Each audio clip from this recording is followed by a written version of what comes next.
ठाकरेंना एक राजकीय धक्का बसल्याची खरं तर ही बातमी आपल्याकडे येते। कोल्हापुरात काँग्रेससोबत युती करणार नाही, आमदार राजेश क्षीरसागर यांनी ही घोषणा केलेली आहे। कोल्हापूर महानगरपालिकेवर महायुतीचा झेंडा लागेल आणि महायुतीचाच महापौर बसेल असं क्षीरसागर यांनी म्हटलेले। याबाबत सतेज पाटील नेमकं काय म्हणाले ते पाहूयात। काही पुढे त्यांच्यामध्येच मतभेद झाले तर काँग्रेस त्याच्यासाठी आता काय जर तरच्या गोष्टीवर जाहीर बोलता येणार नाही, बॅकडोर चर्चा जाहीर कशी करणार?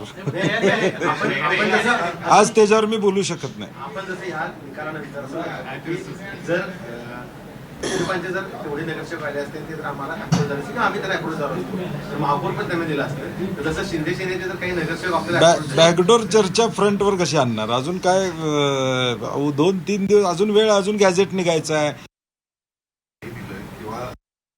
हसनजी मुश्रीफ, कोल्हापूरचे पालकमंत्री प्रकाशजी आंबेडकर यांच्या माध्यमातून यांच्या नेतृत्वाखाली आम्ही निवडणुका लढलेल्या आहेत आणि यामध्ये त्यांची तिघांचीही भूमिका नेहमीच सामंजस्याची राहिलेली आहे। आम्ही या ठिकाणी लढाईला सेनापती म्हणून पुढे जात असलो तरी दारुगोळा पुरवायचं काम या सर्वांनी केलेलं आहे आणि दारुगोळा पुरवत असताना सर्व एकत्रित करून या सगळ्या दृष्टीनं पुढे कसं जाता येईल किंवा सत्तेपर्यंत कसं जाता येईल या 3 नेत्यांनी सगळे निर्णय घेतलेले आहेत। आजही ते निर्णय घेताना या ठिकाणी चंद्रकांत दादा पाटील असतील, मुश्रीफ साहेब असतील, आंबेडकर साहेब असतील, हे चुकीचा निर्णय घेणार नाहीत। या ठिकाणी निश्चितपणे नॅचरल जस्टिस प्रमाणे शिवसेनेचा महापौर होईल, तो पहिला होईल, दुसरा होईल, तिसरा होईल हा विषय नाही आहे।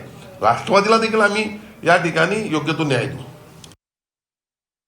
प्रसार माध्यमामध्ये किंवा समाज माध्यमामध्ये पडद्यामागील चर्चा या अधिकृत नसतात। अशा चर्चा ज्या चालल्या होत्या अशा चर्चांना आपण का घेताय असं बंटी साहेबांना बोलायचं होतं आणि त्यानंतर त्याबद्दल कदाचित कोल्हापूरकरांचं मन असेल, जनतेची ती इच्छा असावी म्हणून त्या पुन्हा पुन्हा प्रसार माध्यमामध्ये सामाजिक प्रसार आपले जे सोशल मीडिया असेल यामधून त्या विषयावर पुन्हा पुन्हा चर्चा होत गेली।